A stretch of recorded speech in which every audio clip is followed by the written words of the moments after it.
노채경이라는 주부께서 보내온 질문입니다. 서울 중구에서 신은경 씨와 공천 경쟁을 벌이고 있는데요. 본인이 신은경 씨보다 우월한 점 꼽으신다면 어떤 것이 있습니까? 그동안 중구에서 국회의원으로서 활동했습니다. 누구누구의 아내가 아니라 여성 정치인으로서 또 그동안 저는 쭉 해서 정치 활동을 했습니다. 그것이 아마 중구 지역 국민들을 비롯해서 국민들께 평가받을 거라고 생각을 하고요. 신은경 경쟁자가 더 우월한 점이 혹시 있다 하는 생각은 드는 게 없습니까? 정치인의 아내로서 오랫동안 그 지역에서 활동했다는 점이 아마 좀 더 어떤 스킨십이라든지 이런 부분에 대해서는 뛰어나지 않을까 이렇게 생각을 합니다. 대담한 질문단 다음 질문입니다. 김명수 님이 하신 질문인데 신문 보도에 따르면 10년간 당에 헌신하고 희생한 부분이 있다 이렇게 말씀하셨는데 제가 보기엔 비교적 짧은 기간에 정치적 입지를 성취하여 서울시장 후보로까지 명예를 얻었는데 현재 위치에서 어떤 면에서 희생을 했다 하시는지 궁금합니다. 이런 질문입니다. 저는 당이 어려웠을 때 한 번도 뒤로 도망간 적이 없습니다. 저희 야당일 때는 대변인으로서 열심히 또 우리가 하는 것이 더 잘할 수 있다고 생각을 해서 정권 교체에 앞장섰고요. 또 여당이 된 다음에는 정말 항상 부르는 데는 제가 다 가서 꾸준히 일을 했습니다. 늘 선거 때가 되면은 어디고 지원 유세 요청 오는데 항상 달려갔었고요. 소고기 촛불 시위 때 모두들 TV 토론에 나가고 싶어 하지 않았을 때 용감하게 나가서 우리의 이야기를 했습니다. 어떻게 보면 그러한 굳은 일을 마다하지 않았다는 점이 또 서울시장 선거에 대해서도 물론 그것은 저의 최종 결정이기 때문에 이것을 등 떠밀려 나갔다 이렇게 말하는 것은 맞지 않을 수 있겠지만 어쨌든 20%씩이나 지고 있는 상황에서 우리의 승리는 거의 어렵다고 보는 상황에서 나가는 것 자체가 어떻게 보면 당을 먼저 생각한 점이 있다는 점을 말씀드립니다. 다음 질문입니다. 주부 이정아님의 질문인데요. 결혼을 하고 나서 처녀 때 피부를 잃어서 고민입니다. 본인 이야기입니다. 1억 피부과 치료 의혹은 다 해소가 됐지만 의원님은 피부가 좋아서 그런 소문도 난 것 같습니다. 빛나는 피부를 위해서 어떤 노력을 하십니까? 아니면 혹시 화장빨입니까? 이런 질문입니다. 후자인데요. 그렇습니까? 특별한 많은 노력은 하지 않고요. 그러니까 여자는 화장을 좀 어떻게 하느냐에 따라서 다른 것 같아요. 이렇게 스튜디오에 나올 때나 이럴 때 많이 이렇게 메이크업 해주시는 분들의 도움을 받으면 훨씬 더 얼굴이 좀 좋아 보이고요.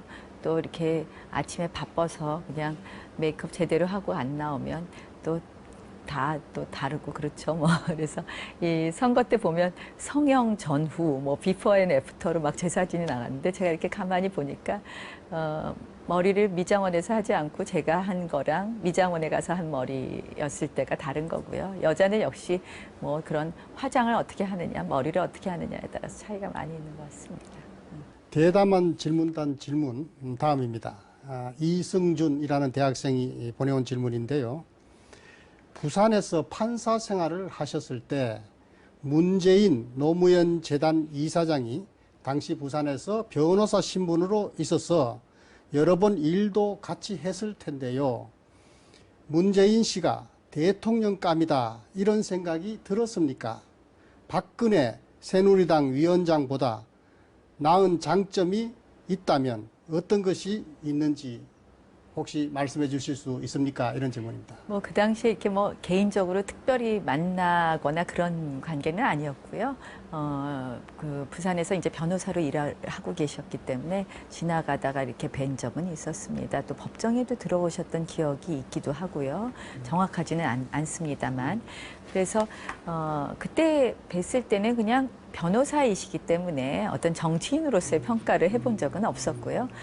굉장히 아주 좀 인품이 좋으신 변호사님이셨다 이렇게 생각하고 있었습니다. 박근혜 위원장하고 좀 비교할 수 있습니까? 뭐 지금 뭐 그때 제가 알았던 개인적인 경험 갖고 비교하기는 어려웠고요.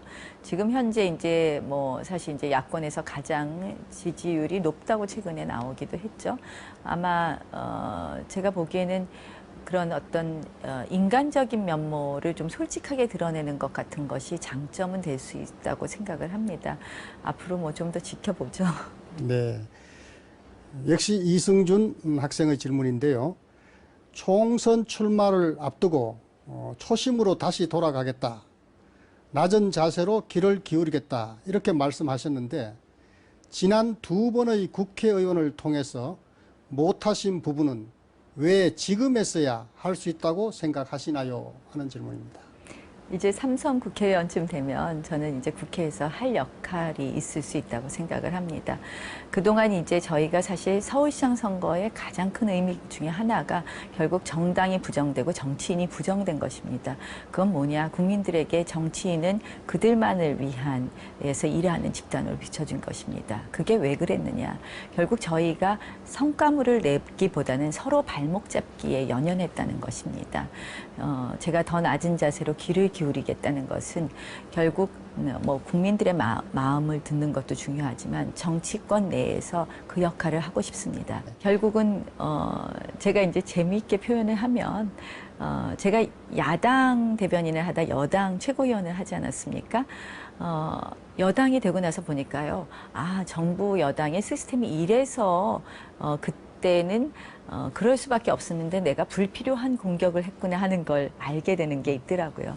그래서 야당 의원들이 이제 공격을 해오면 당신들 해봐서 알지 않아? 그러면 그렇지 뭐. 그리고 말은 그렇게 하시면서 사석에서 하시면서 공식석상에서는 똑같은 논리로 저희가 야당했을 때와 똑같은 논리로 다시 공격하시더라고요. 그래서 정치인들이 이제는 그러한 불필요한 발목 잡기는 과감하게 이제는 벗어나야 된다.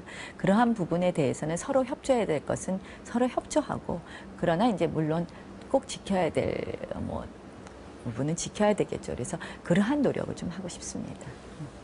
네, 다음 질문입니다. 이은정이라는 직장인의 질문인데요. 말씀을 또박또박 굉장히 잘하시는데 말 잘하는 비법과 부부싸움을 할 때 말빨로 남편분을 이기시는지 궁금합니다. 이런 질문입니다. 사실은 그 생각을 정리하는 게 중요한 것 같습니다. 말을 연습한다고 되는 건 아니고요. 제가 뭐 특별히 잘한다기보다는 그냥 평소 생각을 정리하는 그런 습관이 이렇게 정리돼서 말로 표현되는 것 같고요. 두 번째, 남편과 부부싸움은 제가 절대 이기지 못하죠. 제가 그 정치하기 전에는 좀 남편한테 큰 소리도 쳤는데요. 요새는 굉장히 미안하더라고요. 특히 서울시장 선거를 거치면서 남편은 공직자인데 이렇게 부당한 공격을 많이 당해서 굉장히 미안해서 요새는 죽어 지냅니다. 네, 대담한 질문단의 질문 중에 본인이 느끼기에 어떤 질문이 가장 대담하고 훌륭한 질문이었다 생각하십니까? 질문이 다 훌륭해서 제가 답변을 못 하겠는데요. 그 중에 하나를 꼽으신다면 인상적인 질문을. 인상적인 질문이요? 화장빨이냐? 네, 잘 알겠습니다. 네.